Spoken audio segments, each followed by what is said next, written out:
We'll give you just one moment for a couple more attendees to make their way in person. As we're doing so, we're so delighted to have people joining us not only in person, but also remotely.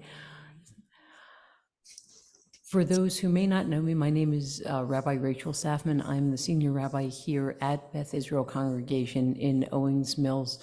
We are delighted to have attendees joining us not only from our own congregation and from other area congregations, but I know people joining us also from further afield. For better or for worse, the issues that we're discussing this evening are in no way limited to this community or to our local area. They reflect a reality for the global Jewish community at this moment. One moment, we're going to just deal with a technical issue. Matt, are you able to? If you just hit the volume down on the iPad, that will solve that problem. Yeah. Sorry for those who are joining us remotely. You may not be picking up on the fact that we're getting an echo of everything that goes on.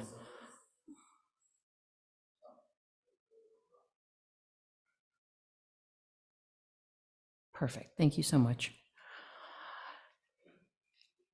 If you're at all like me, your innate instinct in the days following the calamitous events of Simchat Torah were to be infused with a deep sense of self-doubt, of almost shame at the implication that you might be experiencing some degree of pain, of fear, of trauma in association with the events in Israel, not because you presumed or thought that it should be presumed that you don't care, but because the reality of our brothers and sisters in Eretz Israel at the moment is just so much more immediate and concrete, and obviously traumatizing.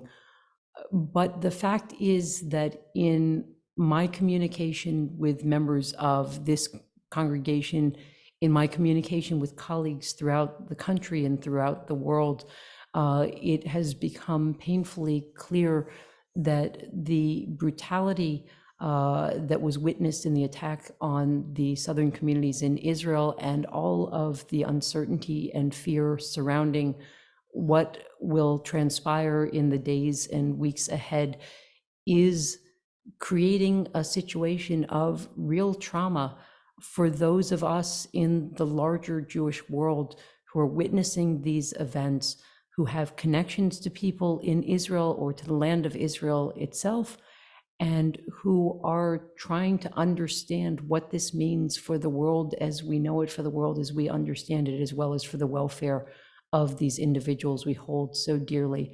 And this traumatic experience is impacting us mentally, physically, psychologically, spiritually, in ways that are potentially quite damaging and certainly not sustainable.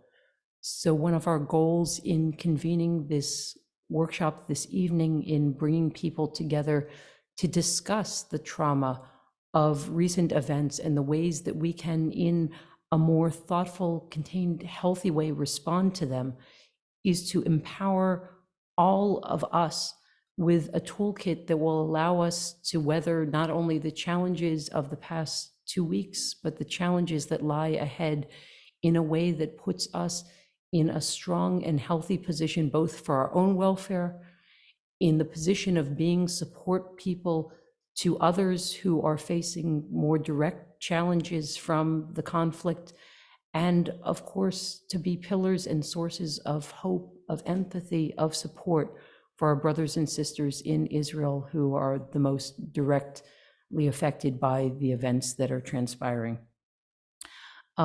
Because I have the sense to know when something is not in my wheelhouse, one of my first instincts when we on the Shlemut team, the team of individuals here at Beth Israel who are tasked with providing support to individuals in circumstances of challenge got together. One of my first charges to the team was to put our heads together and to try to understand who we might have in our circle of friends and acquaintances, of professional connections, who would be able to provide particular insight and expertise in the response to trauma.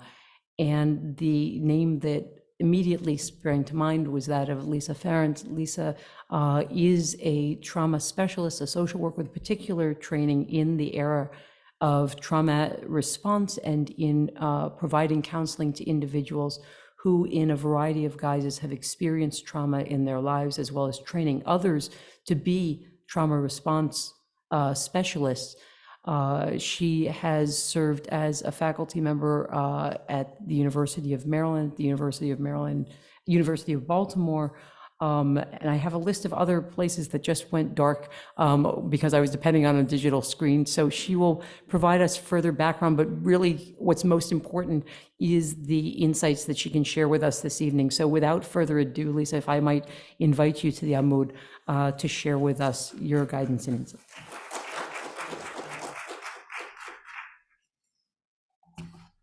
Thank you, Rabbi. I want to also thank Sarah Shapiro for the invitation. Thank you for those of you who came in person. I know it takes a lot more effort and energy to show up in person, and I'm also delighted that we have a bunch of people online as well. So don't put in your laundry. Stay with us. I am a trauma therapist, and I've been in private practice now for about 38 years. And what I often do is help people to navigate all of the aftermath of trauma and abuse and neglect, and to really help them to sort of metabolize and process their experience. We start from a place of post-traumatic stress, PTSD, and the hope is that we can move through that trajectory and land in a place of what we call post-traumatic growth. And some people get there very quickly, and for some people it takes a very, very long time, and some people don't get there. But what I can tell you is different about this conversation is that typically I'm helping people who have in the past experienced something life-threatening, terrifying, distressing. We're not talking tonight about post-traumatic stress. We're talking about present traumatic stress, right? Ongoing stress that we are all still experiencing. And when we're still in the throes of traumatic events, which I think we all are to varying degrees, the biological imperative is to survive, to cope and to survive. And so with that in mind, what I thought I could offer is just a little bit of guidance and suggestions about how we can cope. Because this is an ongoing event. We don't know when it's going to end. We don't know how it's going to end. But we don't have to wait until it's over to begin to be proactive and take some steps so that we can navigate and to varying degrees manage what we are witnessing and what some people are experiencing much more directly. So I thought that it might make sense to use the word COPE, C-O-P-E, and kind of present that as an acronym so that it will be a little bit easier to remember. And so I'm just going to take each one of those letters and I'm going to give you some very simple, straightforward suggestions and ideas about how I think together we can navigate this ongoing trauma that we're all experiencing. So the first C is going to be connect. What I want to share with you as a trauma therapist is that we are biologically hardwired when we experience threat to do what's called social engagement. We want to reach out. It's literally in our DNA to do that. And just as an aside, it's part of why we saw such a dramatic increase in mental health issues during COVID. Because in so many ways, although clearly we had no choice, the directive to socially isolate and to physically distance was literally the antithesis of what our bodies and our minds wanted and needed us to do. And my hope is that we can learn from that a little bit, that the more isolated we are in our trauma, the more traumatizing it can become. And the more connected we feel, in traumatic experience, the more that connection, the energy from that connection, the hope from that connection can actually begin to mitigate some of the adverse impact and consequences of trauma. So I'm inviting you with that first C, to connect, to spend time, intentionally spend time with family, with friends, with your pets. I'm going to say preferably in person, because energetically, and I'm grateful for the people who are in the room here, it feels different. But if you can't do it in person, doing it on Zoom, thank God Zoom exists. And so being able to do it through text, doing it online, sending loved ones emails, phone calls. We sort of forgot the art of picking up the phone, right? I'm old. I like to liken myself to Wilma Flintstone, but you know what? Picking up the phone and calling somebody and letting them hear the sound of your voice, and they're hearing the sound of your voice, can be very medicinal and very reparative. So if it feels too challenging to do it in person, again, fortunately, we live in a time where technology makes it possible for us to do it in other kinds of ways. I also want to encourage you, if you think this would be beneficial, to take advantage of 24-hour hotlines. And one of the resource that you got, I'm assuming they got it through a handout, and those of you who are in the room can get it here as well. 24-hour hotlines are hugely helpful. The majority of the time when we actually feel the most frightened and the most disempowered is at night. So it's dark, we're undressed, we're in bed, there's a stillness. This is when our brains can begin to do a lot of thought racing, right? And so you can't always pick up the phone and call a friend at 2 a.m. Sometimes you can, and that's a great blessing if you can. But 24-hour hotlines are a phenomenal resource because the person on the other end is a trained clinician. And they know the right things to say. And they know how to bring you a kind of immediate sense of both connection and comfort. So I want to normalize that given everything we're going through, the idea of picking up the phone and calling a hotline. One of my favorites is Grassroots, and that's a part of the handout because I know I can vouch for the fact that they are all clinically trained and very expert and very compassionate. So I want to put that out there as a resource for you. The next C is comfort. So we have connect, and now we're going to talk a little bit about comfort. So I'm going to talk about comfort through the lens of engaging in acts of self-care. There's no question that part of connection inherently is going to evoke a feeling of comforting each other. But as a trauma therapist, I spend a lot of time with my clients, helping them to get more comfortable and to have it feel more intuitive to engage in actual acts of self-care. And it truly is a very necessary antidote to feeling terrified, disempowered, traumatized, or overwhelmed. So I know this might sound like a cliche, but I'm going to ask you to take a leap of faith and trust me because I've done this work for a really long time. Talk to yourself with kindness. And I'm going to tell you that now more than ever, because you know there is such vitriolic conversation happening out there, all of the anti-Semitic protests and the rallies and the horrific things that are being said about the Jewish people, that now more than ever, because we really cannot ever control how people talk to us or about us, but what is totally in our control is how we talk to ourselves about ourselves. And I believe actually it's one of our great superpowers. So we can't afford right now to talk to ourselves with an inner critic, with judgment, with shaming. It's so important that we counterbalance some of that very awful vitriolic stuff that's happening out there with compassion and kindness. And I promise you, it makes a difference. It actually leads to all of your subsequent thoughts.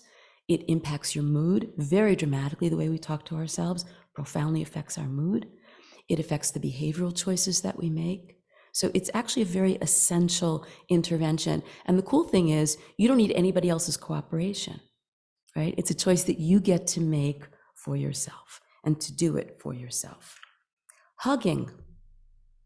I know, again, this is, I'm not giving you complicated stuff here, but I'm intentionally not giving you complicated stuff because I want you to remember it. So hugging physiologically literally releases endorphins. Endorphins are naturally occurring opiates. So we feel better when we hug. And I'm not talking about, the hug where we're 10 feet apart. I'm talking about like a real hug. And whether that's another person, or that's a pet, or you wrap yourself in a blanket and you hug yourself, you hug a pillow, you hold a stuffed animal. I have a client who goes in her backyard and hugs a tree. Now, she's from California, so it kind of makes sense. But she says it helps. It makes a difference. So I want you to be intentional about that. Give yourself permission, maybe to hug a little bit more than you normally do, because physiologically, it can really, again, mitigate the way in which trauma is living on our bodies. And I'll talk about that in a little bit, that trauma lives on our bodies. There's a huge physiological response that we experience when we feel threatened or unsafe. I want to invite you to read positive affirmations. There's so much, I'm from New York, so I'm trying to censor myself. There's so much crap out there in terms of what's been written. And it can get to you. It can, again, affect your mood. It can affect your state of being, the way your thought process. It's so important to counterbalance the stuff that you are reading in the news with affirmations that are uplifting, that remind you that there's still goodness in the world, that there are things to celebrate, that there's joy in the world. So I'm going to tell you to do more of that kind of reading than reading about the war atrocities. And I know this can be challenging because we don't want to put our heads in the sand. We want to be informed. And there's a kind of gravitational pull when things are happening that are so frightening and so unsettling, and so much about what's going on in Israel right now is unknown to us. We don't know the next chapters. We don't know what's going to happen. And you have to be intentional about sort of counterbalancing that gravitational pull and making sure that you're making very intentional choices that counterbalance what you're reading. Because what we're reading right now is not good stuff. Listen to soothing music. Music impacts our brain. Music affects our mood. Sometimes we gravitate towards music that reflects our mood, but sometimes we need to intentionally choose music that can uplift our mood. And so being intentional about that is really, really important. I'm going to share with you a little intervention that I personally did probably 3 or 4 days ago now. So full disclosure, up until about 3 or 4 days ago, every time I'd get in my car, the news would be on. I'd want to know. I have a short little drive from my house to work, but I'd want to know what is going on. Has anything changed, right? And I don't think I fully appreciated the impact it was having emotionally and mentally and psychologically and spiritually. And there I was driving to work, preparing myself to do anywhere from 5 to 8 hours of psychotherapy with people who were not only dealing with their own past trauma, but also profoundly impacted, Jews and non-Jews, by what's happening in the world, right? So I made this conscious decision about 3 days ago that I was no longer going to listen to the news in the car.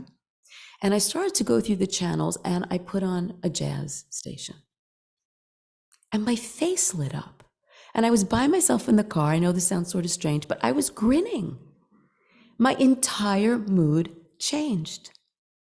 And I have made this very intentional commitment to myself under that category of comfort and self-care that I am not going to put the news back on in my car. And that I'm going to give myself permission to take in the positive, joyful feeling that I get when I listen to music that I love. So I really invite you to do that and to bring that into your lives. I'm also going to suggest aromatherapy. And I know that might sound like crunchy granola, but let me tell you something scientific about aromatherapy.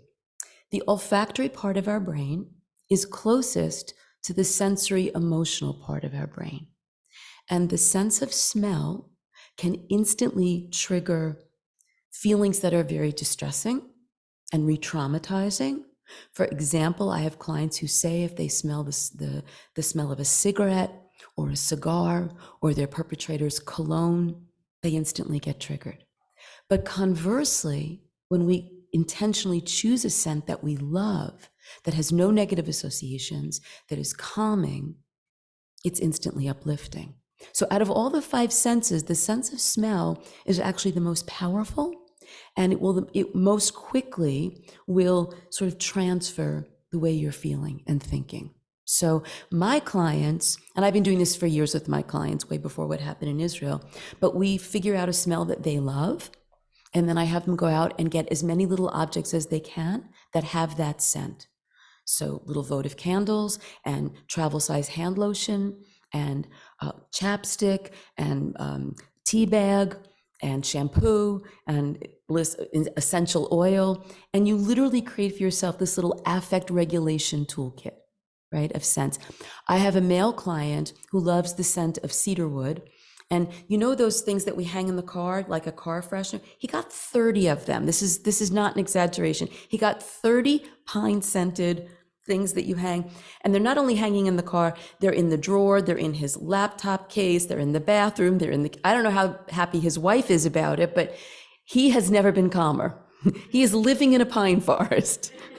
So aromatherapy is a real thing. And I encourage you to spend a little bit of time. It doesn't have to cost a lot of money. You can go to Target, you can go to the dollar store and find a scent that you love and bring it into your life, because it will absolutely calm down your nervous system and your physiology. It's a real thing.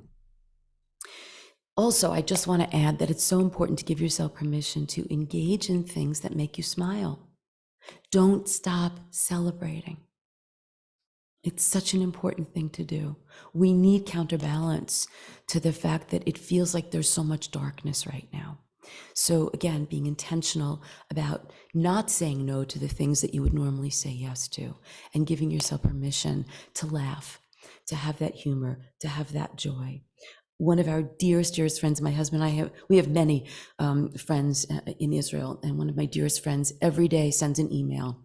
And what she focuses on is the one joyful thing that she did that day. And she's in the middle of it. And yet she has made this conscious choice that she is not going to allow what's happening to rob her of the feeling of joy and being alive. So it's something that we have to keep doing. And you need to do this so that you're taking care of yourselves. And you also need to do this so that you can be present for your children and for your significant others and your friendships, and you can function at work. You know, we need to keep living our lives. The secret to being able to do all of those other things successfully is first engaging in self-care. Put yourself at the front of the line, and then you'll have a lot to give to other people in your life. So connect and comfort. Okay, I'm going to go to the O in the word cope. O stands for observe. And what I specifically mean is that I want you to really start to notice how the initial trauma of October 7th and all of the subsequent traumatic experience, again, the anti-Israel rallies and, the Hezbollah suddenly joining in the fight and all the other god-awful stuff that's happening, but to really observe how these experiences are landing for you emotionally, cognitively, meaning what your thoughts are, somatically, what is happening on your body, because that's where trauma actually lands and lives, spiritually and behaviorally, and really kind of like disentangling it. Not everybody experiences trauma in all of those arenas. Some people have a vulnerability to certain arenas. So you experience something traumatizing and, oh man, it's all over your body. You experience something traumatizing and your thoughts dramatically shift and change and become very negative. You experience something traumatic and behaviorally, you actually start to self-medicate in ways that are not so safe or healthy. So it's observing where are the arenas that this trauma, and again, the ongoing trauma, have landed for you. So if it is cognitive, as glib as this might sound, it's important, again, to intentionally give yourself permission to bring positive thoughts into your mind, like intentionally. One of the best ways to get to positive thinking is through gratitude. And I appreciate the challenge that we are all facing right now. It feels like it's hard to focus on what we're grateful for because there's so much that terrifies us. The truth is, every morning that you wake up, there are countless things to be grateful for. And if you give yourself permission to go there in your mind, to name them, that creates a reframe, that creates a shift. Physically, it's so important that you move. I don't mean relocate out of your house, but I mean walking, dancing, exercising, putting on music when nobody's around and dancing. What happens with trauma is that often our bodies go into a kind of freeze response. And that actually makes sense because if you've been traumatized in the past, freezing is the safest option. You're either going to do fight, flight, or freeze. And oftentimes fight and flight are not viable, safe options. And so overwhelmingly, our bodies, to protect us so that we can survive, our bodies go into freeze. The problem is we can't metabolize what we're experiencing and feeling. It gets stuck. It gets truncated, literally in our bodies, which is why we then have a lot of physical distress and pain. So moving is an incredibly important thing that you can do that will help your brain and help your body. I'm not lecturing at anybody, but I am going to invite you to just kind of notice if you are engaging in behaviors in an attempt to self-soothe, to medicate, to numb, because often we go to those places when we are traumatized. So observe. Are you using food excessively right now? Are you using alcohol excessively? Are you turning to medical marijuana? Because although those things can feel helpful in the very short term, the truth is they actually exacerbate depression and anxiety. And often they land us in a place of guilt or shame. So in the long run, self-destructive behaviors like that are not helpful. And again, if you're sensing that that's kind of where you're leaning, that's a great time to pick up the phone and to call a 24-hour hotline or to reach out for individual therapy, just to get that support that you deserve to get. Gratitude, as I mentioned earlier, hugely, hugely important. And I have a lot of my clients do what I call a gratitude walk. So if you're struggling with, I don't know what I feel grateful for in my life right now, I'm really focused on everything that feels wrong, not only in my life, but kind of in the world. I saw 6 clients today. 5 of the 6 said, Lisa, it feels like everything in the world is bad. Everything in the world is wrong. And oh man, if you go down that rabbit hole, you will not get out of bed.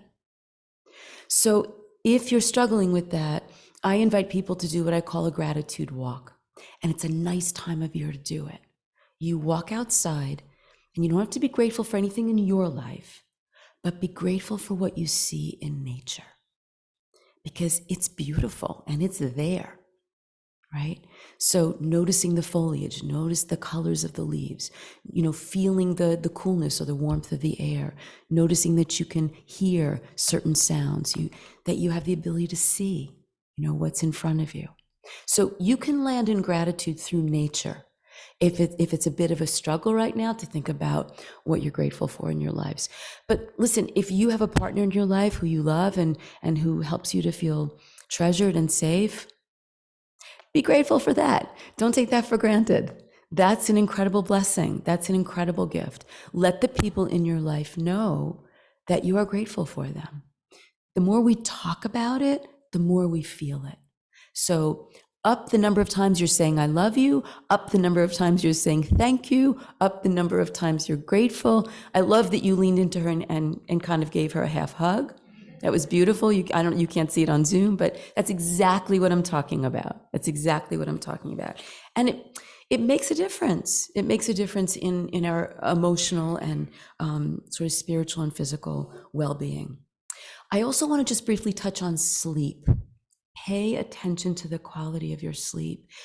I mean, every client I've ever worked with who came in with significant trauma had sleep issues. It almost goes like hand in hand. And again, it makes sense because nighttime is just an inherently very vulnerable time. And in my caseload, so many of the folks that I work with were abused at night. In Israel, some of my friends tell me that nighttime also feels incredibly frightening and vulnerable. They can see the rockets, they can hear the rockets, and yet it feels sort of surreal and not totally tangible. And so sleep can be very, very challenging. I want to recommend sleep apps. A lot of them are free. The one that I personally use is called Better Sleep. I don't get a kickback, so I'm not endorsing it for any reason other than I think it's a great app. It's called Better Sleep, but there's Calm, there's Headspace, there's a lot of different really good apps out there. Again, it's on your resource list. What I love about sleep apps is you can customize them. So you might love the sound of music. You might love the sound of nature. You might love brain waves. You might love guided imagery. You might love the sound of being guided through something hypnotic. So you can literally customize what resonates for you. I used to love the sound of running water, like a brook and a stream. And then I kept getting up to go to the bathroom. So I realized that wasn't going to work anymore. So now I do just sort of music that plays, in the background, and it really does help. It really does make a difference, because if you don't go that route, you're going to drink more. You're going to be taking a gummy at night to try to sleep. And again, those things in the long term, not only are not beneficial, they're harmful. And lastly, do not watch the news before you go to sleep. Oh my goodness. You do not want that imagery to be the last thing that your brain and your body absorb before you close your eyes, because you will have nightmares, right? There's no question about that. So be very intentional about turning off the news way before, several hours before you go to sleep. Okay, so that was the O, to observe. So now we're going to go to the P in cope, and I have a couple to share with you. The first is protect. Make choices that are self-protective. And again, even though there is this gravitational pull to get more and more information, in general, just please limit the amount of exposure you are giving your brain and your body to the news, to the stuff you're reading on the internet, to the stuff you're listening to on the radio. We are getting vicarious PTSD. Vicarious traumatization is a real phenomenon. You do not have to be the direct recipient of trauma to be profoundly impacted by it. And when we see things and when we hear things that are traumatizing and horrible, our brains and our bodies react almost as if we experience them firsthand. So vicarious traumatization is real, and you have control about that by making, very intentional choices about your exposure and limiting your exposure.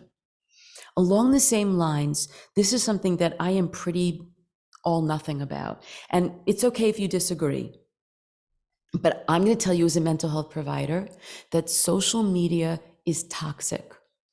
And there's actually a lot of research now that says that people who spend inordinate amount of time on social media are more likely to be anxious, they're more likely to be depressed, they're more likely to struggle with issues of self-esteem and self-worth.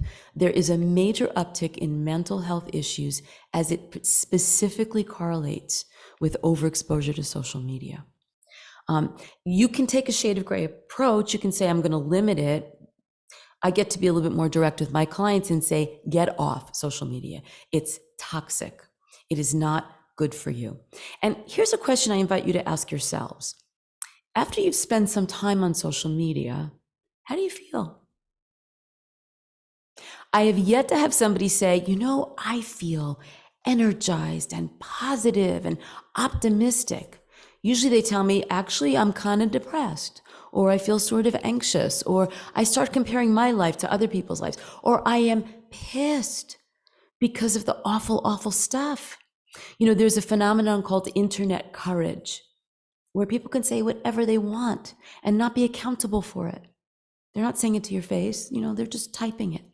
And so it gives them, it sort of like opens the floodgates for some really awful stuff. And again, now a tremendous amount of anti-Semitic stuff. So there's nothing to be gained, honestly. I understand there are people who want to post positive messages, and I don't have a problem with that. But even there, limit your exposure to social media. It really does more harm than good. And if you're going to be on social media and you're going to be on the news, try to gravitate towards the incredibly positive stories that are out there about what's going on in Israel. Because there are amazing things that are happening. You know, when something awful happens, there's sort of two places to land. There's the awfulness and the terror and the horror of it. And then there are these extraordinary acts of goodness and kindness that so many people just spontaneously lean into. I want to share with you just a couple of quick examples. I just thought this was so cool. This is a story of a 95-year-old Israeli soldier, obviously retired. But when this started, he put on his uniform, he went to the front lines, and for hours, he gave pep talks and enthusiastic speeches of support to the 20-year-old soldiers who were, you know, training and preparing to go in. That's amazing. 95 years old, right? I have a client who lives in Israel. And again, is very much in sort of the middle of everything that's going on. And I said to her, you know, how are you? And she said, actually, we had the most amazing Thursday and Friday before Shabbat. She said, she's 5 kids. She said, we decided to prepare 20 extra Shabbos meals for some of the soldiers. And we cooked the food, and her littlest is 3 and her oldest is 13. And they spent all day Thursday, all day Friday before Shabbat, cooking these meals, and they brought the food. And she said the soldiers were hugging them and crying and thanking them.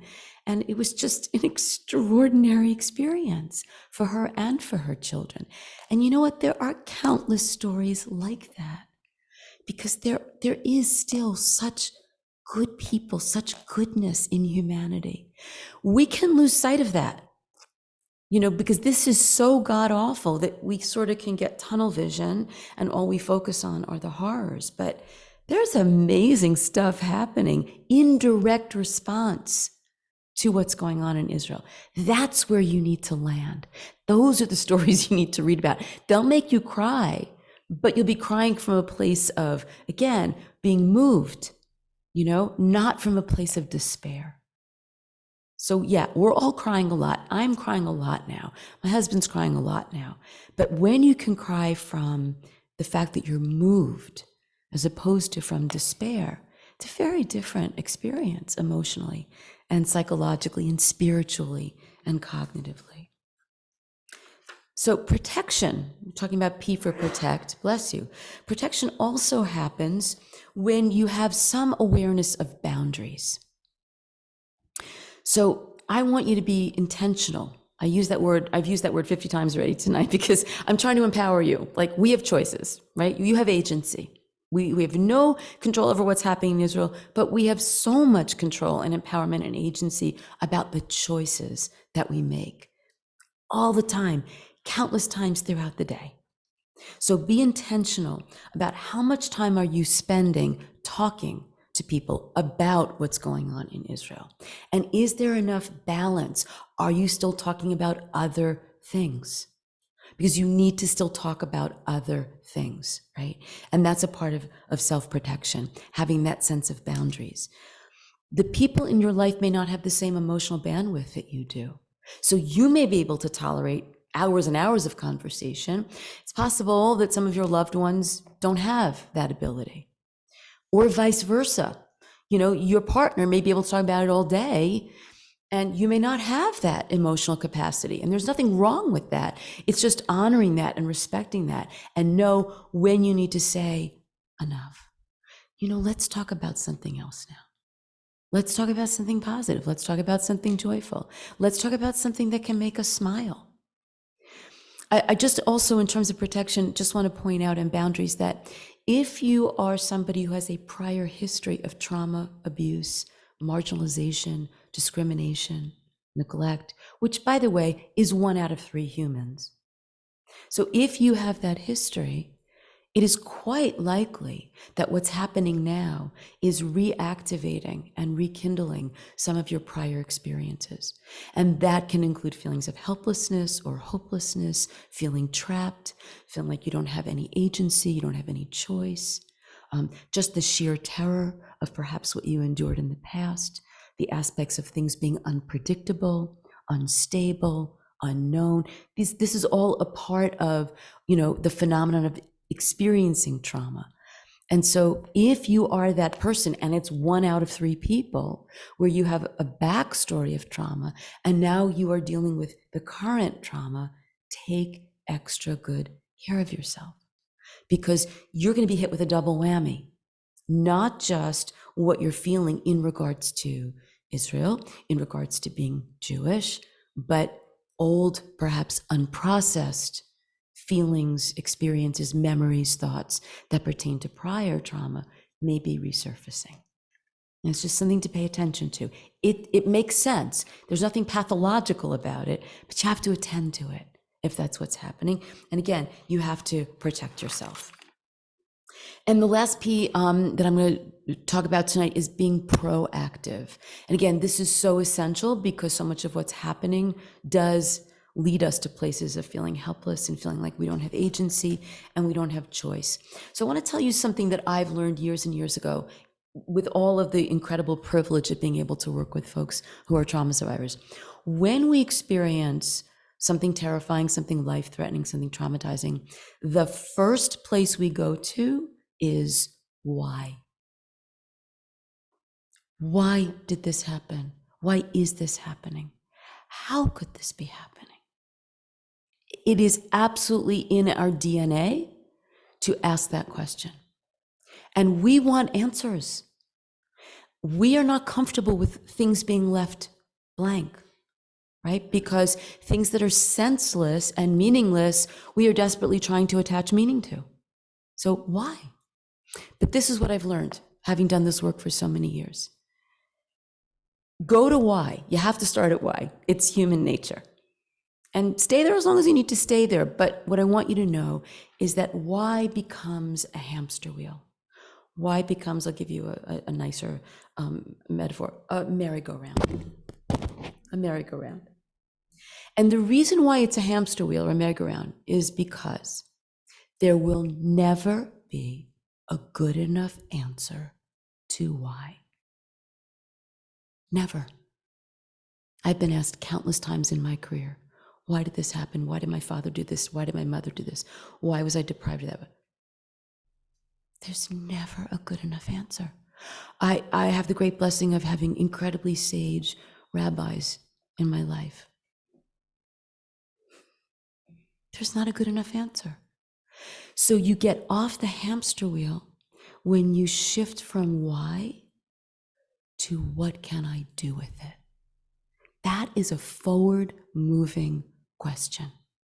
What can I do with it? And that's when we become proactive. So what can we do with this?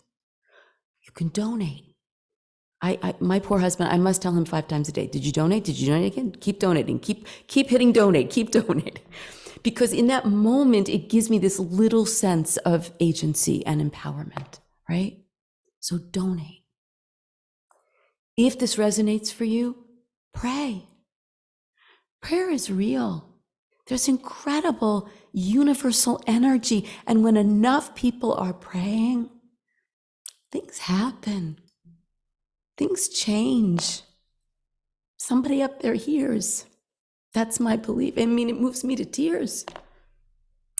And you can pray in whatever way feels right for you to pray. So maybe you're praying for the safety of the soldiers. Maybe you're, praying that our government gets their act together and gets somebody, in the House of Representatives so that we can give more money to Israel because we need that to happen, right?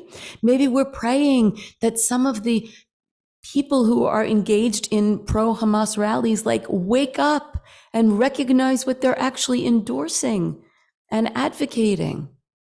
Maybe you pray that the countless people who are mourning because they've lost somebody are comforted, right? There's many places that you can go with that.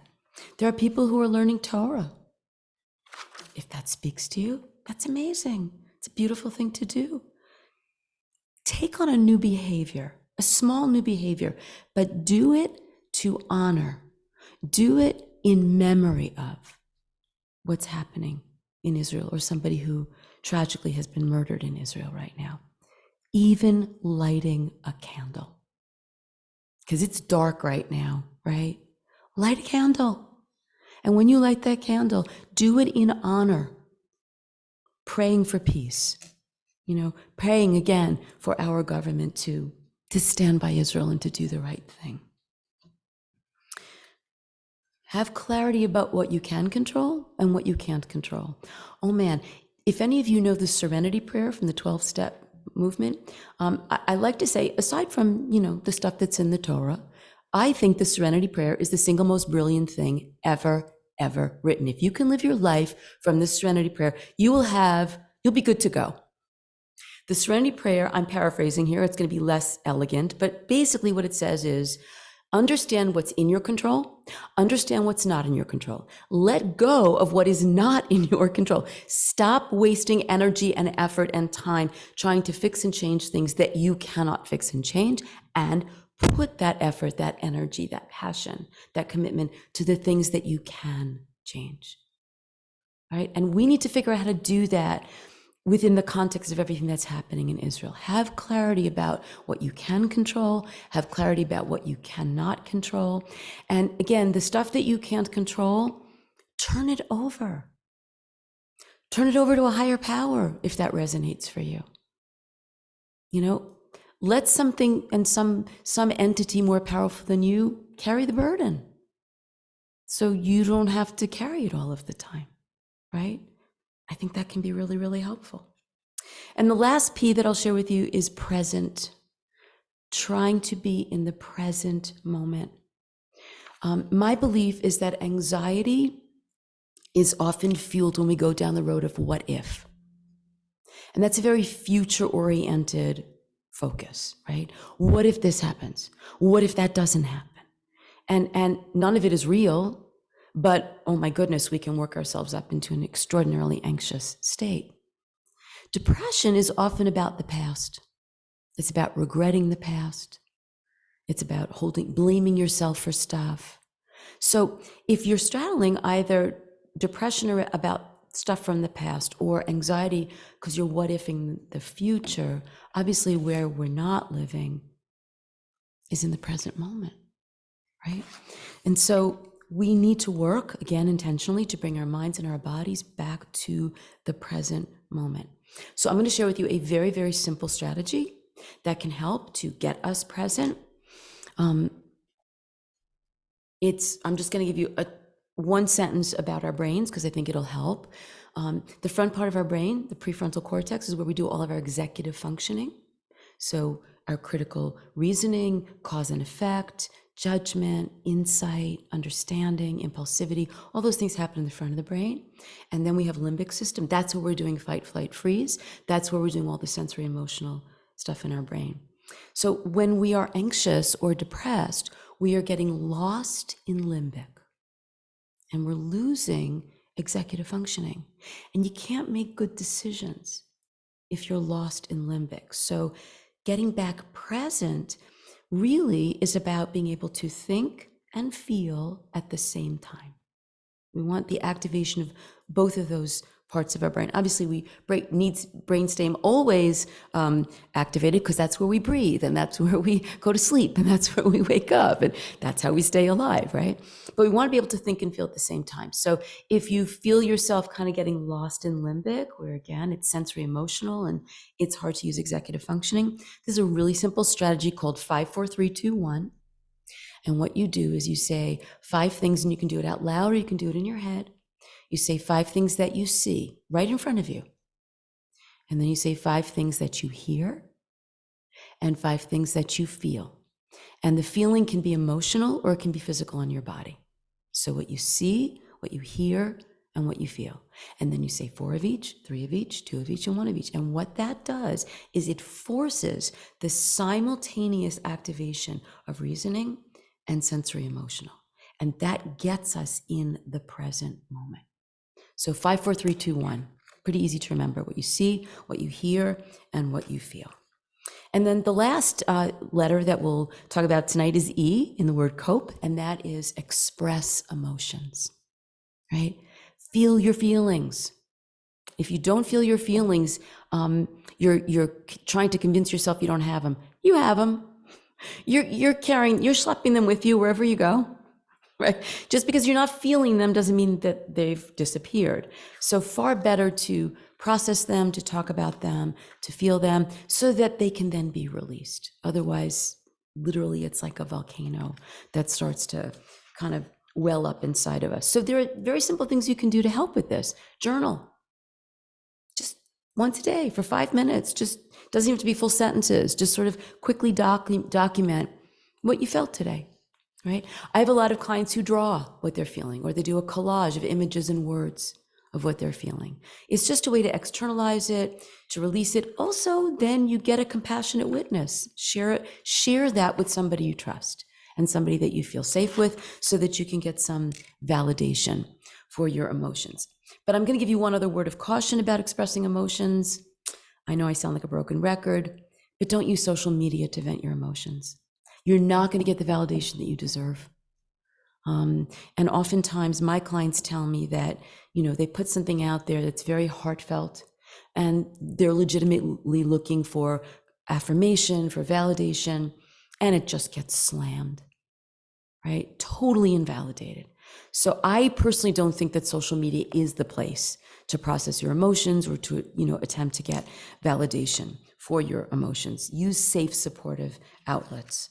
And the last E, and then we'll finish, is enlighten. Enlighten yourself. And what I mean by this is, although I've been saying to limit your exposure to the news, and I really, really, if you get nothing else out of tonight, limit your exposure to the news, it will already make you feel better. But what I want you to think about is, when you do have that need, and I understand it's a normal need to try to understand what's going on, make sure that you're getting information from reliable, objective sources. The Middle East is an extraordinary, complicated environment, all kinds of nuances, extraordinary history, incredible context. And if you're going to get information, just make sure that the sources you're using understand that bigger picture.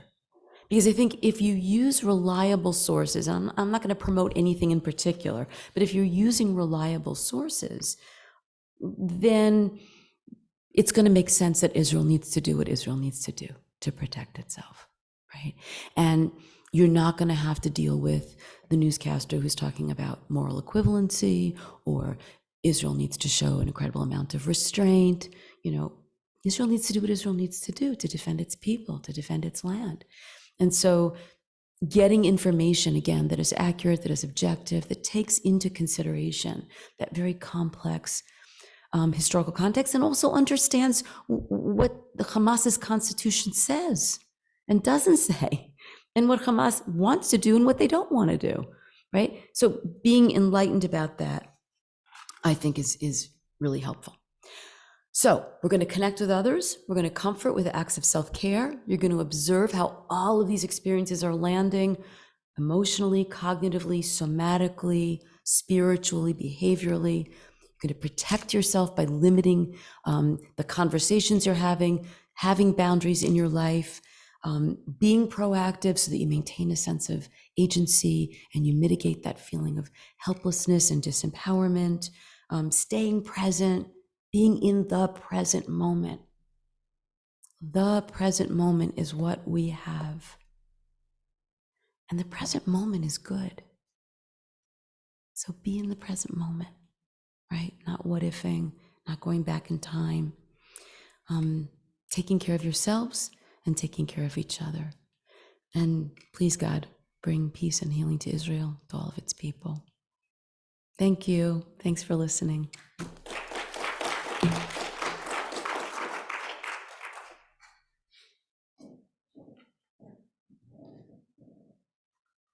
Lisa. Did you want me to speak for a few minutes about the spiritual dimensions, or do you want to go directly to the questions I'm having? Perfect. That's okay? That's Okay. Sorry, I forgot. Go ahead. Oh, okay. How do you not feel guilty for not listening to me? So the question is, how do you not feel guilty for not listening to the news? You frame it as this is an intentional act of self-care. I mean, pure and simple, because that's what it is. And we never need to feel guilty for engaging in self-care. We need it. We need it for our well-being. Yeah. Okay. Rabbi.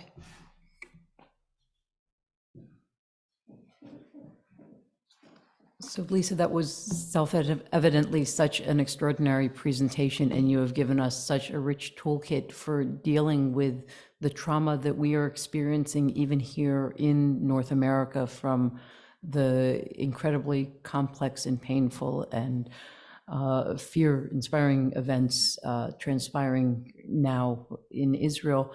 But when we discussed what we wanted to create in our experience this evening, what we wanted to contain in the vessel that we presented to those who are joining us, you suggested that to your mind, our presentation this evening would be incomplete if there wasn't a spiritual component as well, and you invited me to speak to that, which I took as quite a challenge. To be honest, and this comes as a surprise to no one who's studied Jewish thought, Jewish history, in each of the many instances in Jewish history when our people have experienced extraordinary traumas,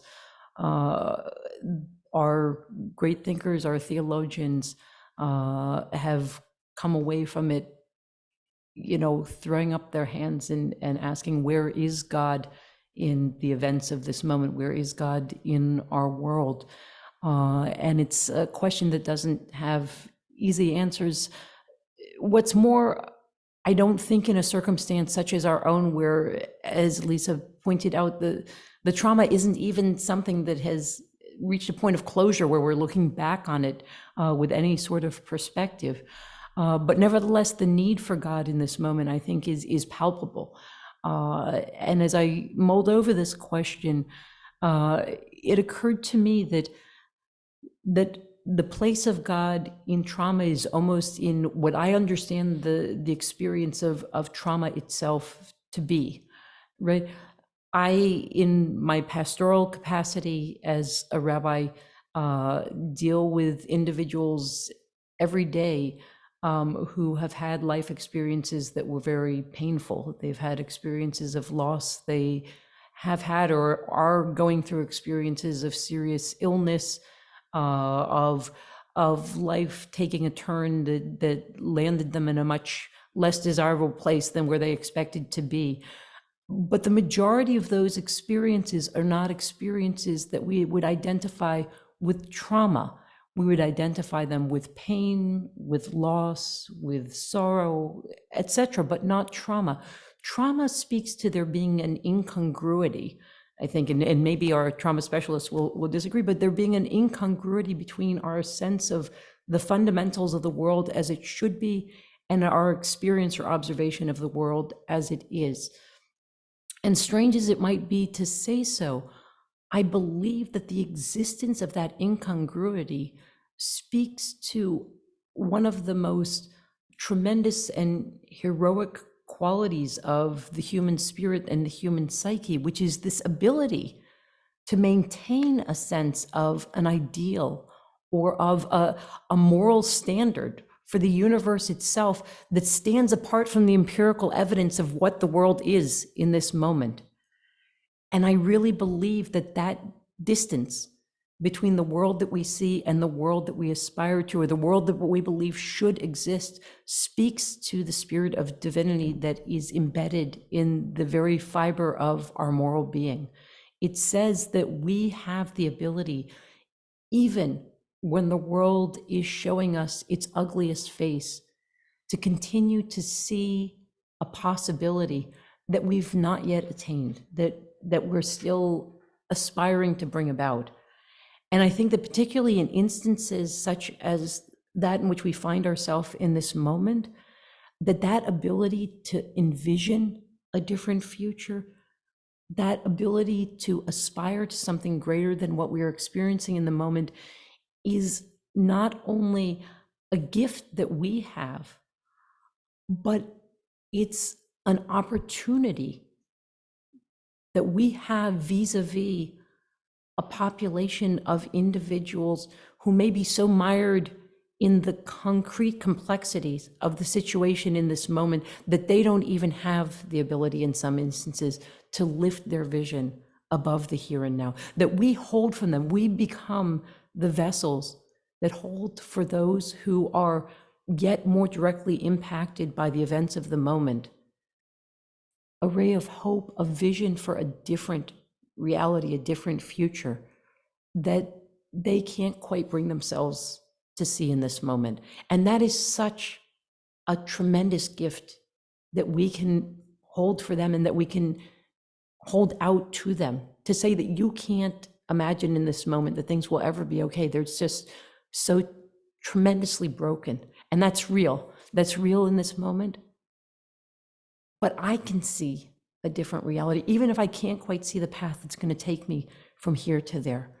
Just being able to see it is such an integral component of us ever venturing from this point.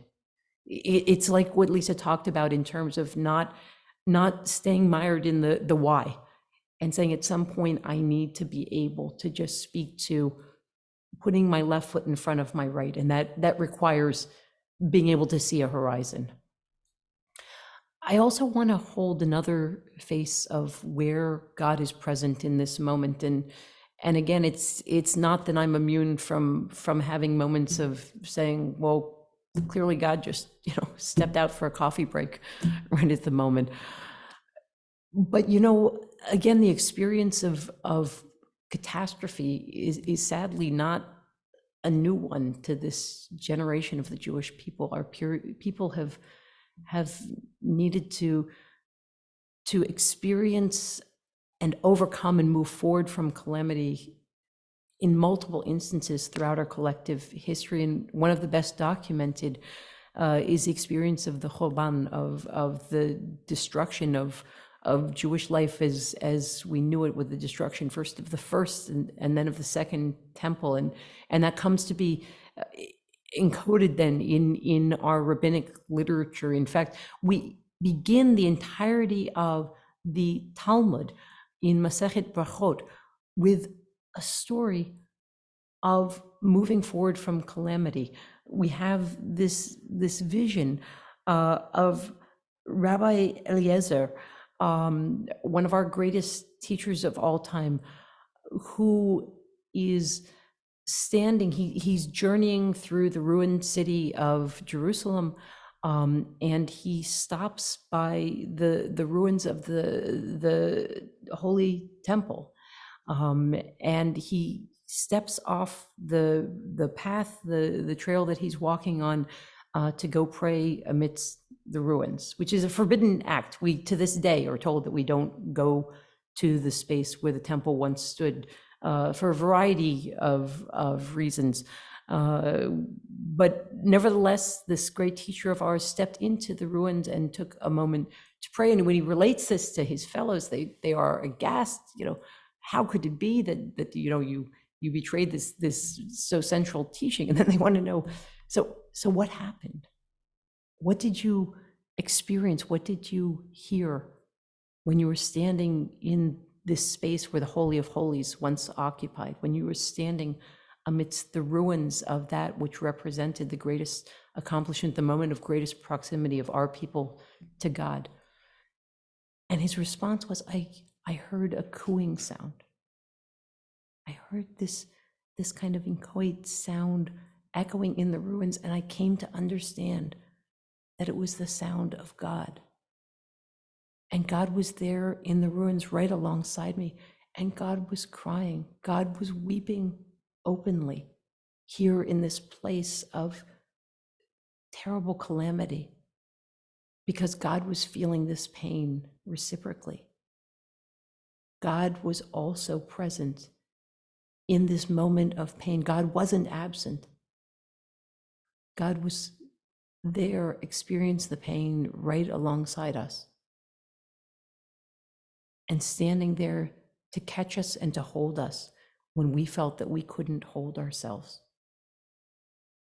And I believe that while we certainly are not in the midst of our present calamity, nor quite possibly for millennia hereforth, going to come to a place of understanding how it could be that events as horrible as the events that we have witnessed over the last fortnight could possibly have occurred, how such barbarous acts of violence could have been committed against innocent men and women and children, infants and elderly and so forth, that we can understand that without having to explain the why or even all the details of the how, that we can know that God wasn't turning God's face away in this moment, that God was staring right at us and holding us and crying with us in this moment.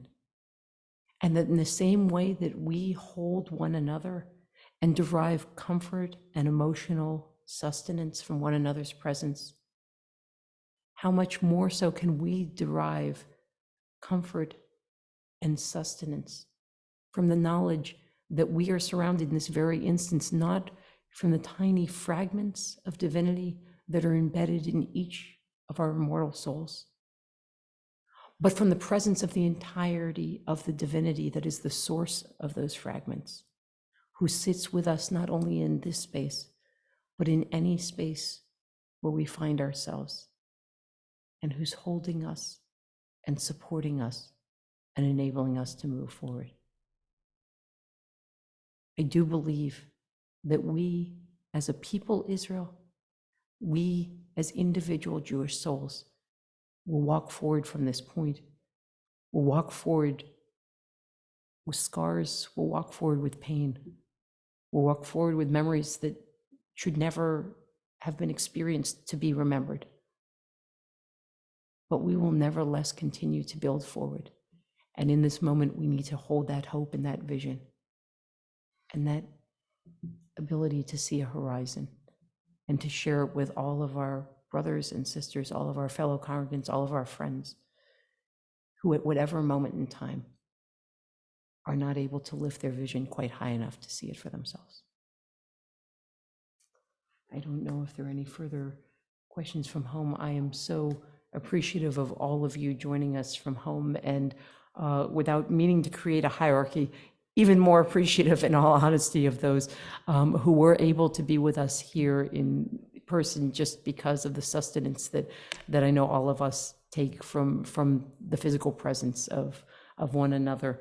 I want, in the spirit of solidarity, to conclude our gathering this evening with a prayer on behalf of those who are captured and missing, on behalf of those who are putting themselves in harm's way for the protection of Israel and the people of Israel. God of Israel, our rock and our redeemer, God of mercy, of compassion, we pray, we plead that you return these precious and beloved people, the captured and the missing, who have cruelly and heartlessly been torn from their homes and carried off to our enemy's territory. We are terrified contemplating their fate and horrified at the thought of what the missing and captives are suffering right now. They lay beyond our reach and our capacity to save them. And so we plead before you, O Master of Mercy, to be at their side, supporting them and protecting them, and quickly bringing them back to the embrace of their families and all who love them, as you have declared. Thus said Adonai, behold, I will restore the captives of Jacob's tents and have mercy on their dwelling places. We beseech you too, God of mercy, to be at the side of all those who have endured injury, be it physical, psychic, or emotional, to quickly fulfill your words, I am with you, I watch over you wherever you go. I will bring you back to a place of wholeness and not leave you until I have done what I have said. May you quickly bring about an end to the hostilities, bring us from this place of fear and of constant sense of loss and uncertainty to a place where we can once again embrace one another in a spirit of love, untempered by fear or pain. and able to celebrate the glories of your creation as we see in the eyes of each one of your creatures who surround us. Thank you all again. We wish you all a good night, and thank you so much for participating this evening. Thank you in particular to Lisa Ferentz for her tremendous insights, and for the rest of the Shlemut team, Sarah Shapiro, Sheri Stern, for making this event possible.